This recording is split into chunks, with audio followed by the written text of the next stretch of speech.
감사한 내용을 나눌 텐데요. 제가 그런 생각을 해봤어요. 목사 혼자 하는 것보다도 이제 새해부터는 여러분도 제가 나누는 내용을 들으면서 여러분도 일주일 동안 감사한 내용들을 한번 기억하는 시간이 됐으면 좋겠어요. 먼저 중등부, 고등부가 동계 순회를 은혜 가운데 잘 마쳤는데요. 중등부 수련회 장소가 식당이 없어요. 그래서 우리 교회 권사님하고 집사님들이 가서 식사 준비를 했는데 그 물탱크가 작아갖고 불이 금방 떨어졌대요. 그래서 설거지도 마음대로 못해서 아이들이 잘 때 설거지를 하는 그런 고생을 했다 그래요. 그렇지만 하신 분들이 모네 가운데 행복하게 잘했다 그래서 성령의 역사가 있었구나 그런 생각을 해보면서 뒤에서 기도 많이 해주신 성도님들에게 감사를 드립니다. 또 앞장서서 직접 섬기신 분들에게 감사를 드립니다. 두 번째로는 아까 잠시 광고에 나갔지만 세봄 커뮤니티 교회에 우리 기령동 목사님이 심우하는 교회에 작은 도서관 만들기 짧은 기간인데요 1327권을 갖다 줬다고 하더라고요. 어제 홍 집사님이 차에다 가득 싣고 갔다는 이야기를 듣고 참 감사했습니다. 우리 교회 성도님들이 이웃을 섬기는데 체질화가 되는 게 아닌가 그런 생각을 해보면서 참 감사했고요. 앞으로도 섬기는 일에 더 힘써주시면 감사하겠습니다. 세 번째로는 이제 우리 권사회가 두 개로 나눠졌어요. 1권사회, 2권사회로 조이권사회, 한만권사회로 나눠졌고 또 저녁에는 안수집사 신년할례식이 있었는데 더 감사한 것은 유년부와 초등부 예배 장소를 바꿨어요. 왜 바꾸냐면 우리 영진이라고 이렇게 몸에 이렇게 장애가 있는 아이가 있는데 애가 커서 엄마 아빠가 이렇게 안고 옮기기가 너무 힘들어요. 그래서 이제 초등부로 올라가면서 지하로 애를 안고 올라갔다 내려가는 게 어려워서 교회에 얘기했고 유년부 초등부와 당회에서 의논한 결과 이제 예배 장소를 바꾸자. 그러면 아이가 안 내려가고 그 자리에서 예배 드릴 수 있기 때문에 그렇게 결정을 했습니다. 한 영혼을 위해서 온 교회가 섬길 수 있어서 정말 감사합니다. 어렵게 또 기쁘게 결정해 주신 모든 분들에게 감사를 드리고 협조해 주신 분들에게 감사를 드립니다. 자, 이제 오늘 제목을 한번 볼까요? 오늘 제목이 뭡니까? 멈추지 않는 구원의 은혜입니다. 제가 금요일 날 생일이었어요. 원래 음력으로 하다가 이제 작년부터 해서 양력으로 하자. 자꾸 잊어버리니까 그 생각을 이제 했는데 생일을 지나면서 이제 옛날 생각이 나더라고요. 특히 설교 내용을 이렇게 준비하면서 옛날 생각을 하면서 설교를 준비했어요. 저는 1961년 1월 13일에 구파발에서 태어났습니다. 정확한 지명은 그 당시에 경기도 고양군 신도면 진간내리 513번지였어요. 근데 제가 초등학교 6학년 때 서울시로 편입이 되면서 지금은 서울시 은평구가 됐죠. 근데 이제 초등학교 때 경기도였기 때문에 중학교를 삼성리에 있는 고양 중학교로 다녔어요. 그래서 구파발에서 삼성리까지 학생 걸음으로 30분에서 40분 되는 거리를 3년 동안 걸어 다녔거든요. 근데 이제 퇴근이 아니죠. 하굣길에 그 뚝길을 걸어다 보면 그 당시 공해도 없으니까 이 노을이 너무너무 아름다워요. 그 당시에 예수를 믿지 않을 때인데도 이 노을이 너무 아름다우니까 야, 저건 사람 솜씨가 아니다. 우연도 아니고 저건 조물주가 한 거다. 하나님을 안 믿을 때였어요. 교회 안 다닐 때인데 창조에 대한 이야기도 모를 때인데 내 마음속에 야, 저건 사람의 솜씨가 아니라 신의 솜씨고 조물주가 있다면 조물주가 하신 것이다. 그런 생각을 했어요. 제가 예수 안 믿을 때 하는 걸 보니까 그때부터 목사 될 준비가 됐나? 이제 그런 생각을 해보면서 제가 원래 8남매 중에 막내로 태어나야 되는데 우리 넷이 죽었어요. 그래서 4남매만 남았는데 그 중에 막내로 어쩌면 안 태어날 뻔했는데 태어나서 이렇게 목사가 된 것을 보면서 참 이 모든 것들이 하나님의 계획이었구나 라는 생각을 하게 되는 거죠. 근데 단순히 제 생각이 아니라 오늘 성경에 보면 그것이 진짜 성경적이라는 걸 볼 수 있어요. 자, 49장 1절로 가볼게요. 오늘 본문 49장 1절을 보겠습니다. 같이 한번 읽어보죠. 시작. 섬들아 내게 들으라. 먼 곳 백성들아 귀를 기울이라. 여호와께서 태에서부터 나를 부르셨고 내 어머니의 복중에서부터 내 이름을 기억하셨으며. 사실 이 이사야 49장 1절부터는 여호와의 종의 노래다 그렇게 해요. 왜냐하면 이 본문의 2절 3절에 보면 너는 나의 종이요, 종에 관한 노래이기 때문에 종의 노래인데, 이사야에서의 4개의 종이 나오는 중에 두 번째 종의 노래예요. 그러니까 여호와 종에 대한 노래니까 여호와 종은 누구이며 여호와의 종은 어떤 사역을 할까, 그거에 대해 나오겠죠. 근데 어떤 사람이냐면 태에서부터 하나님이 선택했다는 거예요. 태에서부터 나를 부르셨고 어머니의 복중에서부터 내 이름을 기억했다. 5절도 잠깐 볼까요? 5절 시작. 이제 여호와께서 말씀하시나니 그는 태에서부터 나를 그의 종으로 지으신 이시요 야곱을 그에게로 돌아오게 하시는 이시니 이스라엘이 그에게로 모이는도다. 그러므로 내가 여호와 보시기에 영화롭게 되었으며 나의 하나님은 나의 힘이 되셨도다. 짧은 6개의 절 중에 3번씩이나 태에서 불렀다는 거죠. 이 말은 뭐냐면 우리가 보통 아이들 보면서 싹수가 노래, 싹수가 파래, 뭘 보고 그러죠? 애가 댐댐이가 괜찮으면 얘는 장차 뭔 인물이 될 것이다 이렇게 판단하잖아요. 근데 태 속에 택했다는 거는 그런 싹수를 보는 게 아니라는 거예요. 우리들이 말하기 전에, 행동하기 전에 하나님이 먼저 우리를 택하고 우리를 사용하시기 위해서 엄마 아빠를 만나게 하시고 태어나서 자라온 모든 환경들을 조성하신다는 거예요. 그랬을 때 이게 우리에게 어떤 연관이 있냐면, 이제 우리 교회 목사님 하나 얘기를 할게요. 제가 이제 리더 수양회 때 가면 비전에 대한 강의를 해요. 예수 믿는 사람들의 모든 사람들의 사명은 다 똑같아. 복음 전하는 것으로 똑같아요. 그러나 누구에게 어떻게 복음을 전할 것인가의 비전인데 그 비전은 다 다른 거예요. 다른 비전을 위해서 하나님이 각자에게 다 다른 부모와 다른 환경과 다른 경험을 다 준다 이렇게 강의를 하거든요. 근데 그 강의를 듣으면서 이 부목사님 마음속에 풀리지 않았던 숙제가 풀리면서 너무너무 자유를 경험했대요. 그 뭐냐면 그 목사님의 어머니 가정은, 어머니 집안은 굉장히 엘리트 집안이에요. 근데 상대적으로 아버지 집안은 완전히 정말 이렇게 하류라 그럴까요?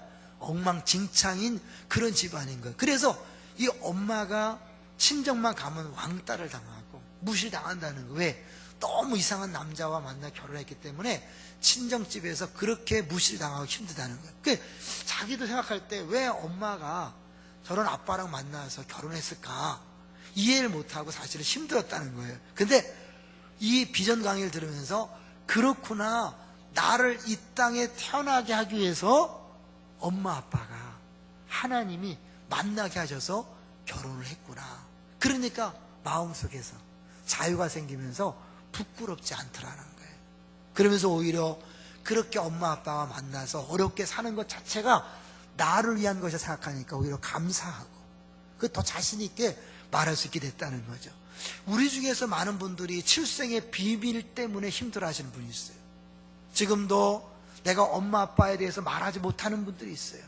때로는 엄마가 사실 정실 부인이 아니기 때문에, 둘째 부인이기 때문에, 또 여러 가지 이상한 관계 속에서 태어나서 어렵게 생각하시는 분이 있지만, 그것조차도 하나님께서 나를 쓰시기 위해서, 하나님의 종으로 쓰시기 위해서 그렇게 계획하신 줄로 믿습니다. 그러니까 부끄러워할 일이 아닌 거예요. 여러분 통해 하나님이 하실 일이 있기 때문에 그 환경이 필요했고 그 조건이 필요했고 그런 경험이 필요한 거예요. 절대로 그것 때문에 주눅 들거나 비교하거나 부끄러워하지 마세요. 자신 있게 얘기하세요. 예수 믿기 전에는 부끄러웠지만 예수 믿은 다음에는 하나님이 나를 태에서부터 택하시고 나를 일꾼 삼으시기 위해서 그렇게 했다는 사실을 기억하시고 오히려 기뻐하고 감사하시기를 바랍니다. 좀 지나야 되겠죠. 자, 2절을 보겠습니다. 이제 우리를 태어날 때부터 그렇게 하셨을 뿐만 아니라 성장 과정 속에서도 주님이 일하시는데 2절을 보겠습니다. 2절 시작. 내 입을 날카로운 칼같이 만드시고 나를 그의 손 그늘에 숨기시며 나를 갈고 닦은 화살로 만드사 그의 화살통에 감추시고, 하나님이 나를 태어나게 하실 뿐만 아니라 날카로운 칼같이 만들어 가신다는 거예요. 갈고 닦은 화살로 만든다는 거예요. 전쟁 무기죠. 날카로운 칼을 만들어서 한 방에 적을 찌를 수 있고, 날카로운 화살로 만들어서요 한번 쏘면 멀리 날아가서 정확하게 관역을 맞추는 그런 도구로 우리를 하나님이 준비시킨다는 거예요. 누가 쓰시려고? 하나님이 쓰시려고. 여기 굉장히 중요한 거예요. 우리는 내가 변화되어서 내가 훌륭하게 잘 배워서 내가 무엇을 한다고 생각해요. 그렇기 때문에 신앙생활이 굉장히 어렵거든요. 아니에요. 내가 하는 게 아니라 나는 도구고 종이에요. 여전히 일은 하나님이 하시는 것이고 하나님께서 계획에 따라서 하시는 거예요. 근데 이걸 잊어버리기 때문에 우리는 내가 순장이 된 다음에 내가 한번 멋진 패밀리를 만들어버리라 이렇게 해서 내 계획을 세워서 막 나가요.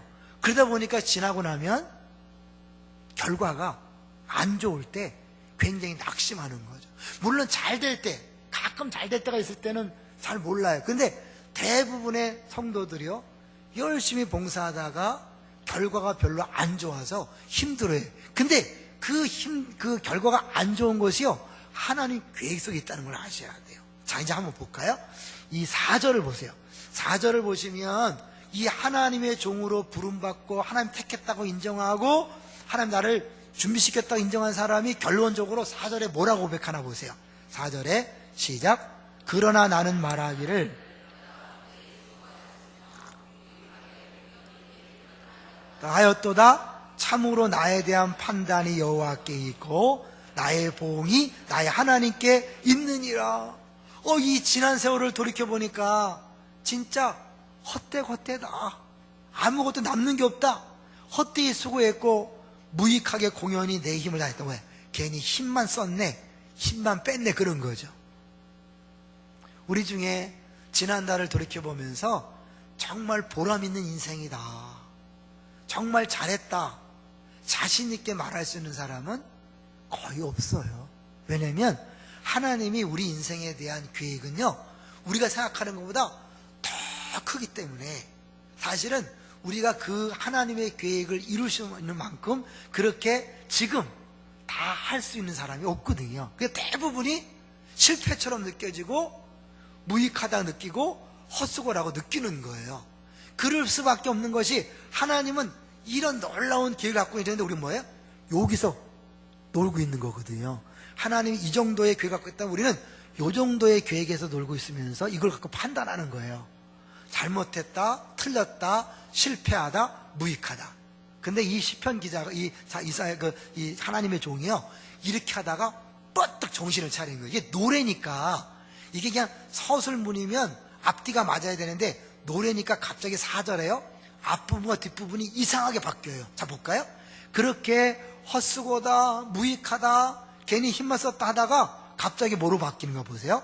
참으로 나에 대한 판단이 여호와께 있고 나의 보응이 나의 하나님께 있느니라. 내가 생각할 때 실패처럼 보이고 내가 생각할 때 아무것도 아닌 것처럼 봤는데 내가 누구지? 나 하나님의 종이지. 하나님이 나를 이렇게 태에서부터 계획하시고 나를 준비시켰다면 뭐예요? 판단도 내가 하는 게 아니라 누가 하는 것이다? 하나님이 하시지. 이 깨닫는 거예요. 그래서 이건 내가 지금 판단할 일이 아니구나, 내가 판단할 일이 아니고 사람들이 판단할 일이 아니구나, 하나님만이 마지막에 내 인생에 대하여 판단할 수 있다, 이 고백하는 거예요. 할렐루야. 사실 그렇잖아요. 하나님이 큰 계획이라면 내가 10년 살고 20년 살고 30년 살고 뭐 40년 심지어 50년 60년 70년 살아도 그거는 뭐야? 아직 전체 그림에 비해서는 일부기 때문에 내가 절대로 다 볼 수 없어서 성공했다, 잘했다라고 말할 수 있는 사람이 없는 거예요. 거기다 이제 잘못하면 우리들이 욕심이 있죠. 빨리 뭘 한번 해보고 싶고, 그야말로 빨리 뜨고 싶고, 빨리 성취하고 싶은데, 이맘때쯤은 내가 돈이 풀려야 되는데, 이맘때쯤은 아프던 남편이 건강해지고, 연애약하던 아내가 강해지고, 자녀들이 좀 풀리고, 또 뭐 유산이 좀 있다든지, 이래서 뭔가 해야 되는데, 언제까지 내가 이 집구석에 매달려서, 여기 이 남편 때문에, 아내 때문에 꼼짝 못 해야 되는가, 이렇게 힘들어할 수 있거든요. 근데 하나님의 계획은요, 하나님의 때에 이룬다는 것을 여러분 기억하셔야 돼요. 다시 2절로 가볼게요. 우리가 이 부분을 알 때 자유롭거든요. 2절 읽어볼까요? 시작. 내 입을 날카로운 칼같이 만드시고 나를 그의 손 그늘에 숨기시며 나를 갈고 닦은 화살로 만드사 그의 화살통에 감추시고. 아니, 칼을 잘 갈았으면 어떻게 써야죠. 근데 어떻게 해요? 숨기셨대. 그리고 갈고 닦은 화살로 어떻게 해요? 감추셨대요. 왜요? 하나님의 때를 하나님이 기다리신, 그야말로 히든 타임이죠. 숨겨진 시간. 예수님은 3년 반 동안 공생애를 살기 전에 30년을 나사렛 시골 땅에서 히든 타임을 보내죠. 숨겨진 인생, 아무것도 아닌 초라한 인생을 사신 거죠. 그러면서 40년, 30년 사시면서 우리와 똑같이 먹고 마시면서 죄 짓지 않는 모습을 우리에게 보여준 거죠. 그런가 하면 요셉은 어떻습니까? 화려한 꿈을 꿨지만, 그는 17세에 꿈을 꿨지만 13년 동안 죽을 고생을 한 다음에 30세에 총리가 됐습니다. 다윗도 일찍 기름 부음 받았지만 30세가 되어서야 간신히 유다의 왕이 됐어요. 그리고 그 사이에 사울에게 쫓겨다니면서 정말 가진 고생은 다 했죠. 왜 그랬을까요? 하나님이 그때 히든 타임이면서 숨겨놓으시면서 동시에 뭐예요? 나를 훈련시키고 깎고 다듬는 그런 시간으로 그렇게 삼으신 거예요. 모세는 어땠습니까? 모세는 40년 동안 왕궁에서 지도자 수를 받아서 뭔가 해보려고 그럴 때 하나님 어떻게 해요? 광야로 쫓아보내서 40년 동안을 정말 무명의 세월을 지난 다음에 80년이 지나서야 80세부터 쓰셨다니까요. 그래서 40년 동안 하나님이 모세를 쓰신 걸 볼 수 있어요. 그렇다면요, 우리를 언제 쓰실지 아무도 모르는 거예요. 누구만 알아요? 하나님만 아시는 거죠. 장경동 목사님 얘기를 제가 옛날에 한번 했던 기억이 나는데요, 장경동 목사님이 뜨기 전에 그분이 설교한 내용을 안산동산교회 집사님이 저에게 테이프를 갖다 준 적이 있어요. 들으면 너무 재밌게 하더라고요. 근데 어떤 이런 분이 아직도 안 떴나 할 정도로. 그런데 그 내용 중에 보면 자기가 자신만만해요. 내가 이렇게 준비되어 있는데 왜 나를 안 불러주지? 나를 안 부르지? 사모님 옆에서 여보 내가 전화할까? 그랬더니 아니야 기다려. 그걸 내용을 설교 시간에 하더라고요. 그들이 얼마 있다 뜨더니 막 방송에서 난리가 나더라고요. 그런데 그분이 그런 얘기 하잖아요.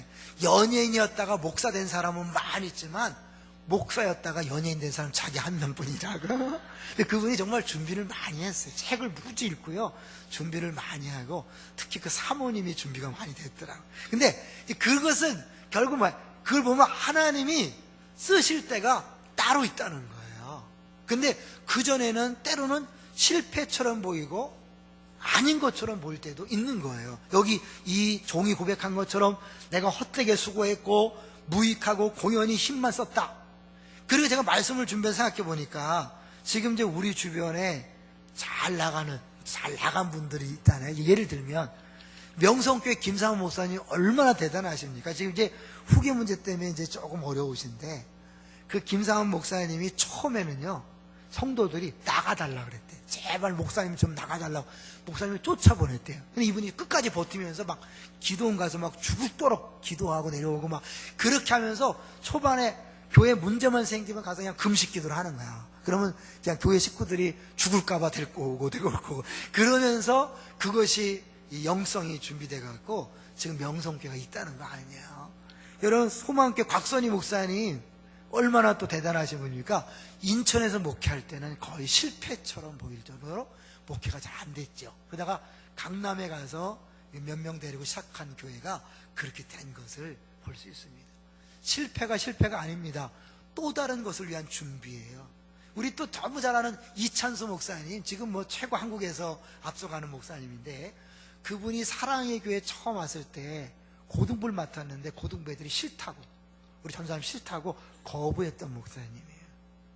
그리고 중등부를 가게 됐는데, 중등부 와서도 애들한테 안 맞으니까 막 밤 2시까지 그 채팅을 애들한테 하면서 애들을 이해하면서 중등부 목회를 잘했죠.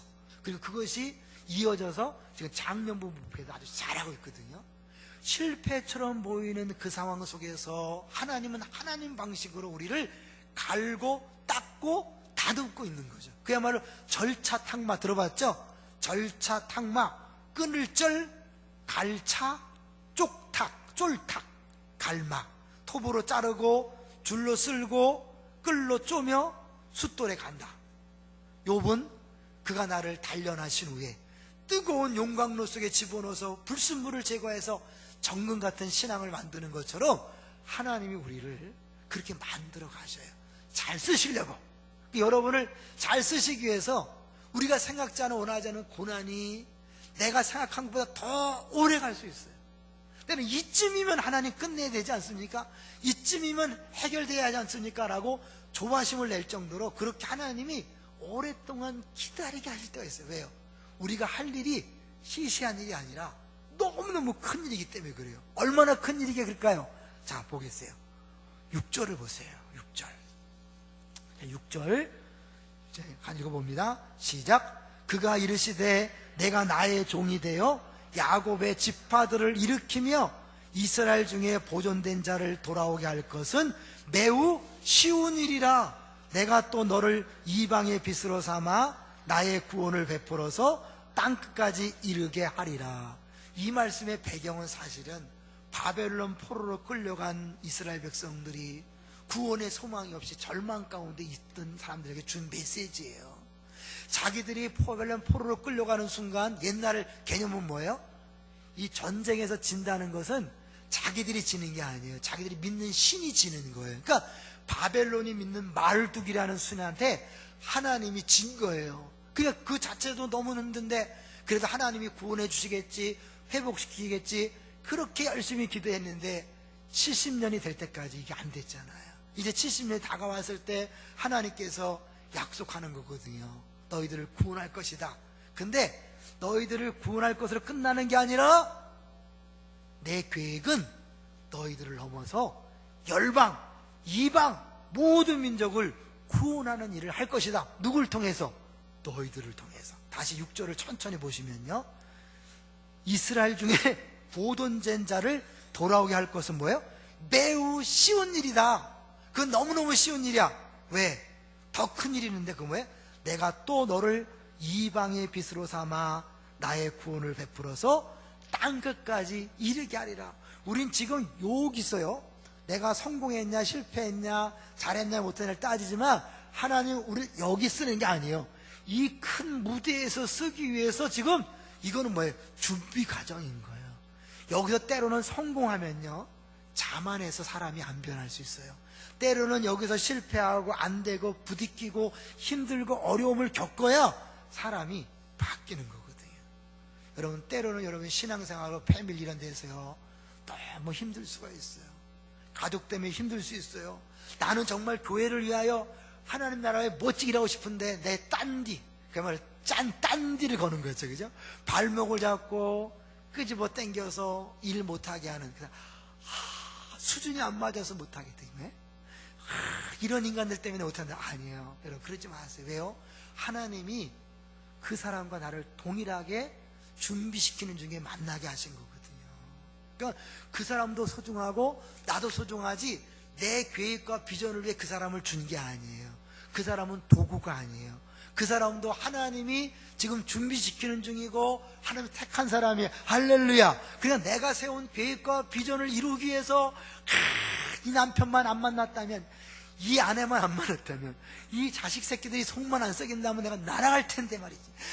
이 패밀리 수준만 높았다면 한번 멋지게 해볼 텐데. 아니에요. 여러분 그 사람들과 여러분은 함께 하나님이 모아놓고 같이 훈련시키시고 준비시키는 거예요. 괜히 너무 앞서가지 마세요. 조급해하지 마세요. 그냥 그 상황 속에서 그 사람들을 섬기면서 여러분이 변화되는 거예요. 주의 사랑을 알아가는 거예요. 섬기면서 섬기러 오신 예수님을 알아가는 거예요. 십자가를 알아가는 거예요. 그러면서 하나님이 하신다는 것을 알아가는 거예요. 자, 3절을 볼까요? 결국은 하나님이 우리를 택해서 어떤 일을 하려고 하냐면 3절에 읽어볼까요? 시작. 내게 이르시되 너는 나의 종이요 내 영광을 내 속에 나타낼 이스라엘이라 하셨느니라. 하나님이 택했고 하나님이 반드시 우리를 통하여 영광을 받으실 것이라고 말씀하는 거예요. 5절로 가세요. 5절 같은 내용인데요. 5절 시작. 이제 여호와께서 말씀하시나니 그는 태에서부터 나를 그의 종으로 지으시니요 야곱을 그에게로 돌아오게 하시는 이시니 이스라엘이 그에게로 모이는도다. 그러므로 내가 여호와 보시기에 영화롭게 되었으며 나의 하나님은 나의 힘이 되셨도다. 4절에 나는 무익하고 아무것도 아니고 쓸모없는 그런 종이라고 생각했는데 여호와 보시기에는 어떻게 해요? 영화롭게 되었다. 여러분, 하나님의 작품이 하나님의 종이에요. 하나님의 영광이 걸려있는 하나님의 이름을 위하여 의의 길로 인도하시는 주인공들입니다. 할렐루야. 근데 내가 볼 때는 외모도 그렇고 학력도 그렇고 재산도 그렇고 과거 경험도 그렇고 내가 감히 무슨 세계와 열방을 위해 쓰임받을 것인가? 하나님이 하시면요 내 능력이 문제가 되지 않아요.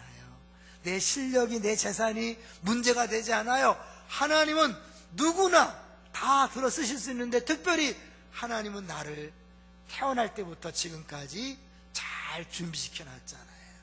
제가 아까 얘기했잖아요. 제가 구파바에서 태어나서 그래서 경기도에 있었기 때문에 3년 동안 고양중학교라는 경기 시골 중학교를 다닌 게요 지나고 와서 보면 너무 감사한 거예요. 내가 만약 처음부터 서울에 있는 중학교를 다녔다면 지금 감성 없을 것 같아요. 제가 가끔 울지 않아요, 그죠?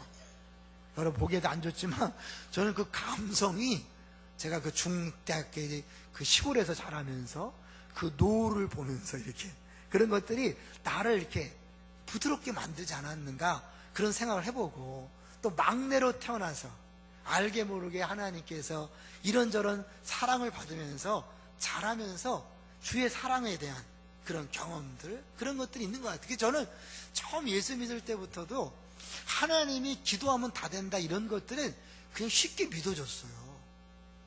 의심이 잘 안 갔어요.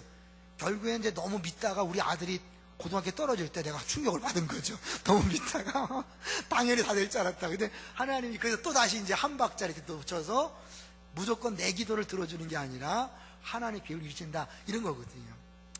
그 혹시 여러분 김연경이라고 하시나요? 우리 세계적인 배구 선수 김연경 스파이크 엄청나잖아요. 그런데 이 대개 공격수들은 수비를 잘 못해요. 근데 이 김연경 선수는 공격도 잘하고 수비도 잘해요. 어떻게 가능했을까요? 김연경 선수가 어릴 때 작았대요. 그래서 공격수 못하고 수비수 연습을 안 하고 수비를 무지 열심히 했다는 거예요. 근데 갑자기 키가 커져갖고 수비가 기본이 된 다음에 공격을 잘하니까 세계적 스타가 된 거예요. 하나님 우리를 세계의 무대에 쓰기 위해서 우리가 알지 못하는 다양한 경험들, 다양한 훈련을 하게 하신 줄로 믿습니다. 여러분은 국제용이니까 지금 힘을 못 쓰는 거예요. 국내에서는요. 기억하세요. 여러분이 지금 기쁨의 동산교회에서 나를 왜 안 알아주나? 네, 여기는 알아줄 수가 없어요. 여러분 국제용이기 때문에 열방용이잖아요. 하나님이요 우리를 이웃과 열방을 섬기는 교회를 비전을 세우고 여러분을 모아줬잖아요. 이게 괜히 우연이 아니에요. 하나님께서 우리에게 열방을 섬기는 교회로 비전을 주셨다는 것은 뭐예요? 우리 한 사람 한 사람을 그렇게 쓰실 줄로 믿습니다. 어떤 분들은 내 나이에 이제 끝났지. 그런 분들을 위해서 하나 제가 소개해 드리려고 그래요. 말씀을 준비하는 중에 우리 큰스 모임에서 김영석 교수님이 얘기를 하더라고요. 저는 못 들었었어요. 그분이 누군지. 그냥 근데 그분을 한번 검색해 보니까 97세예요. 97세. 이분이 철학 교수였었는데 은퇴하고도 굉장히 왕성 활동하는데 최근에 책을 썼어요. 100년을 살아보니. 97세에 책을 썼으니 누가 인정하잖아요. 100년을 살아보니라는 책을 썼는데 거기 내용 중에 하나가 뭐냐면 내가 살아보니 인생의 황금비는 60세부터 75세더라. 우리가 보통 인생은 60부터라 그러는데 그냥 하는 소리가 아니라 이분이 97세까지 살아보면서 100년을 살아보니 내 과거에 보니까 60세부터 75세가 내 인생 황금기였다. 그러면서 노력만 하면 75세까지 사람은 성장한다고 썼어요. 우리는 보통 은퇴하면 끝났다라고 하지만 아닌 거예요. 60부터예요. 할렐루야. 제가 올해 한국 나이로 57세인데요 얼마나 희망이 생기는지 몰라요. 근데 김인지 목사님도 그 책을 읽었는지 뭐 자기는 70이 빨리 되고 싶대요. 은퇴를 좀 빨리 해서 68에서 9세거든요. 그러니까 막 빨리 70이 돼서 한번 큰 소리 치고 싶대. 내가 70을 살아봤다 이렇게. 여러분 어르신들 큰 소리 칠 때가 올 겁니다. 근데 기억하세요. 하나님이요 우리들을 반드시 쓰십니다. 믿습니까? 사실 이 말씀은 이스라엘에게 준 말씀이지만 이스라엘이 열방의 통로로 쓰임받는 거 실패하니까 결국 예수님이 이 땅에 오셔서 그분이 열방을 위한 통로가 되신 거죠. 잘 아시는 거죠. 그래서 사실 이방의 빛에 대한 내용을 이 바울이 사도행전에 보면 예수님에게 그대로 적용해요. 제가 한번 읽어보면요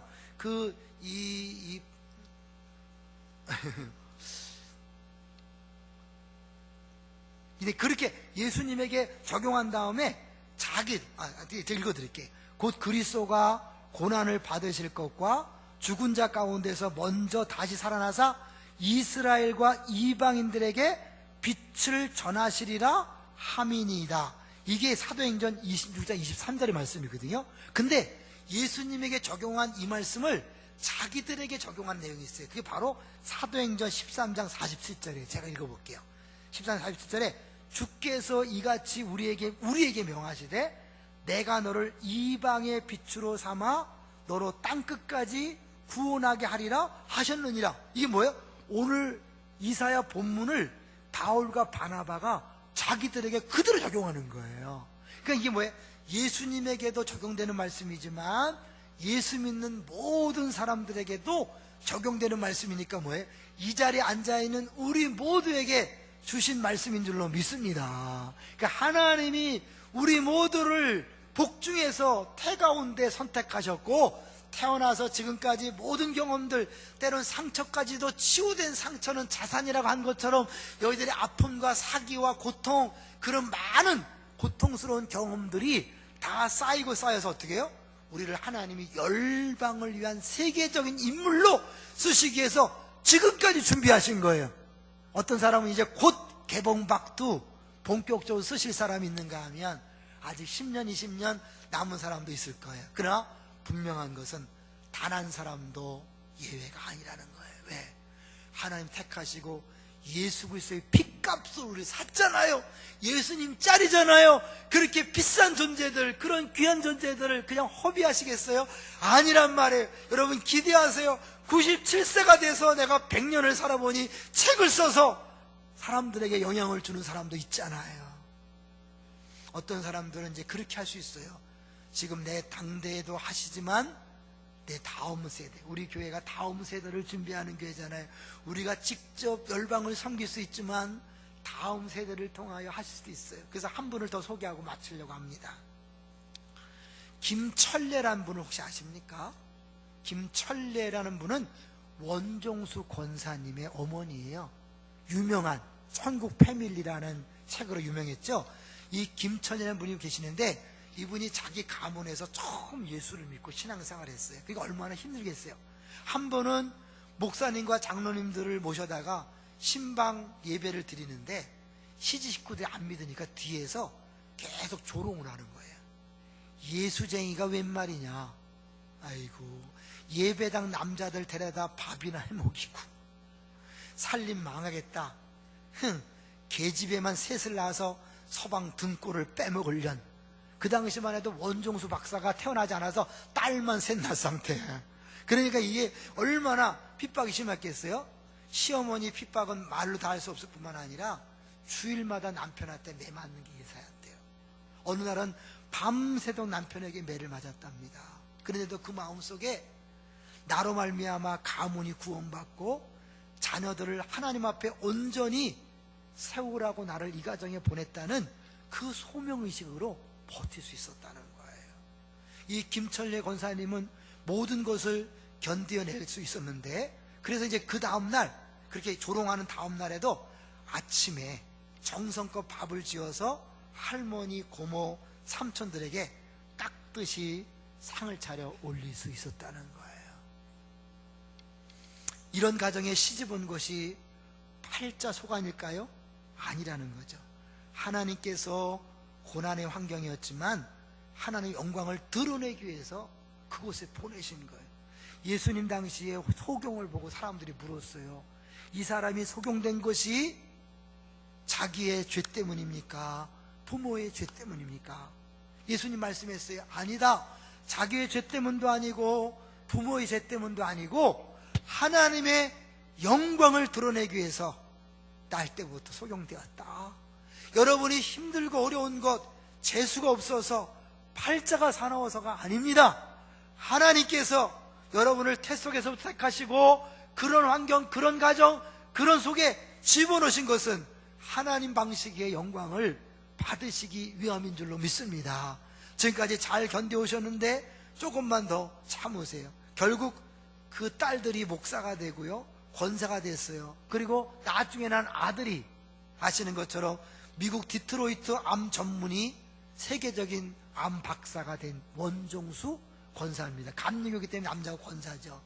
가정에 축복을 가져오도록 하나님의 통로로 그 권사님을 그 가정에 심어 놓으신 거예요. 여러분 한 사람 한 사람을 여러분 시댁에, 친정에, 여러분 그 직장의 사업장에, 공동체의 통로로 심어 놓으신 줄로 믿습니다. 지금도 일하고 있지만 지금이 전부가 아니에요. 하나님은 계속해서 더 큰 일을 할 것입니다. 오늘 제목이 뭐라고요? 오늘 제목이 뭐예요? 보세요. 오늘 제목이 뭐예요? 은혜를 쉬지 않으시니. 하나님은 그 은혜를, 구원의 역사를 쉬지 않고 계속하셔요. 언제까지? 온 세계 열방이 다 주 앞에 돌아와서 하늘 이 땅을 하나님을 아는 지식이 물이 바다를 덮은 같이 뭐야? 가득할 때까지 일하시는 거예요. 그때까지 하나님께서 A라는 사람을 쓰시고 B라는 사람을 쓰시고 결국은 나를 통하여 그 일을 하실 것입니다. 이런 믿음 있는 사람이기 때문에 권사님은 이런 고백을 하며 살았다 그래요. 하나님은 우리를 사랑하신다. 그 믿음 때문에요, 한 번도 하나님 앞에 원망이나 부정적인 언어를 사용하지 않았고, 안 되는 것도 잘 되는 것이고 잘 되는 것도 잘 되는 것이다. 다시 할까요? 안 되는 것도 잘 되는 것이고 잘 되는 것도 잘 되는 것이다. 뭐예요? 우리가 볼 때 안 되는 것처럼 보여도 그건 결국 하나님이 하신 일이니까 좋은 일이고 잘 되는 것입니다. 할렐루야. 네? 그러니까 여러분 두려워하거나 걱정하거나 염려하거나 조급해하지 마세요. 빨리 풀어주셔야 되는데, 빨리 내가 날아가야 되는데 그러지 마세요. 하나님이 여러분 크게 쓰시려면 더 준비를 많이 시키시는 거예요. 그리고 내가 참고 인내하는 그 모습을 통하여 내 자녀들이 진짜 믿음이 뭔지를 배워가시지, 알죠? 그리고 그가 믿음의 사람이 되어서 그들을 통하여 전 세계가 주 앞에 돌아오는 구원의 역사가 나타나게 될 줄로 믿습니다. 일단은 여러분을 통해 일하실 것이고, 아니면 다음 세대를 통하여 일하시기 위해서 우리 교회에 이웃과 열방을 섬기는 교회, 다음 세대를 준비하는 교회의 비전을 주신 줄로 믿습니다.